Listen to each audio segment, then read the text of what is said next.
सुना है कि आपके पास एक बार घर जाने के लिए 90 रुपए की टिकट थी, आपके पास थे नहीं 90 रुपए, 40 रुपए थे, तो इसलिए आप जा ही नहीं पाए घर, कुछ ऐसा भी कुछ हुआ था? वो दिन मेरे ज़िंदगी का सबसे मतलब अजीब सा दिन था, क्योंकि हम जब कोचिंग चालू किए तो हम मेरे दादाजी ने हमसे जब प्रॉब्लम्स इतनी ज़्यादा आने लगी तो दादाजी ने बताया कि देखो, सपने तो इंसान के बहुत बड़े होते हैं, सपने कभी मतलब ख्वाहिशें ख़त्म भी नहीं होती हैं, लेकिन कुछ ज़रूरतें होती हैं। तो पहले अपनी ज़रूरतों को देख लो, फिर उसके बाद अपने सपनों के लिए आगे बढ़ना। और दादा का रोल बहुत बड़ा होता है ज़िंदगी में। एक पोता के लिए उसकी ज़िंदगी का पहला दोस्त उसका दादा होता है, और एक दादा के लिए उसकी ज़िंदगी का आखिरी दोस्त उसका पोता होता है। तो मेरे दादाजी ने एकदम दोस्त की तरह रहे उन्हें। तो सबसे पहले हमने होम ट्यूशन चालू किया, जहाँ से हम बेसिक चीज़ें निकाल सके। तो पहली बार हमने एक बच्चे को होम ट्यूशन दिया तो उसको 600 रुपये मिले वहाँ से, जिससे कुछ रूम रेंट वगैरह निकल जाए। फिर एक 800 का मिला, ऐसे मिलते मिलते गया। उसके बाद हम एक कोचिंग्स में गए पढ़ाने के लिए। तो वो कोचिंग में शुरुआत में 4-5 लड़के थे, अगले दिन 50-60 हुए, फिर धीरे धीरे बढ़ते गए। एक हफ्ते में पूरा क्लास ही चेंज हो गया। तो हम पढ़ाने लगे, कोचिंग बहुत अच्छे चलने लगी। तो उन लोगों ने कहा कि फीस आपको बढ़ाना पड़ेगा, क्योंकि पैसे तो वहीं से आएंगे आप। तो हमने फीस बढ़ाने का विरोध किया, तो उन लोगों ने कहा ऐसे नहीं होगा। तो फिर हम अपने से पढ़ाना चालू कर दिए।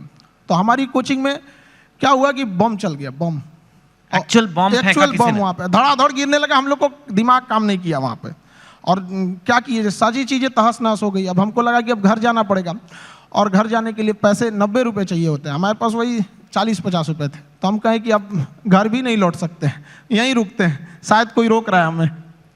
वाह। तो जहाँ 40-50 रुपए की बात थी, मैंने सुना है कि आपको अभी थोड़े दिन पहले ही किसी एजुकेशन कंपनी ने कहा कि आप हमारे साथ आ जाओ नौकरी, और इनको जॉब ऑफर मिला, यू कैन से, एक तरह से। एंड वो जॉब ऑफर था 107 करोड़ रुपए का। तो यू नो व्हेन, एक वो दिन भी आपने देखे हैं जो 40-50 रुपए नहीं है, घर जाने के दुकान बंद करके, और 100, लेकिन स्वैग देखो, आप मना कर दिया। हमने मना कर दिया है, हमको 140 करोड़ नहीं चाहिए। हमें 140 करोड़ में आप पैसे ले सकते हैं, लेकिन जो स्टूडेंट का प्यार होता है वो कभी नहीं खरीद सकते हैं। जिस दिन मेरे इंस्टीट्यूट पे बम चला था, पुलिस बाद में आई थी, अगल बगल जितने लॉज थे, जब लड़कों को पता चला था तो पूरे लड़के छाप लिए थे सबको, और पूरे अगल बगल की कोचिंगें डर के मारे बंद हो गई थी। और हमारी कोचिंग बम लगने के बाद भी नेक्स्ट बैच से एज इट इज चली थी, बाकी बच्चे नीचे खड़े थे। ये 107 करोड़ में कोई नहीं खरीद सकता है। और हम जिस जगह से आए हैं, बिहार से, यहाँ का अलग ही एक स्वैग है। वो तो मुझे पता है। हाँ।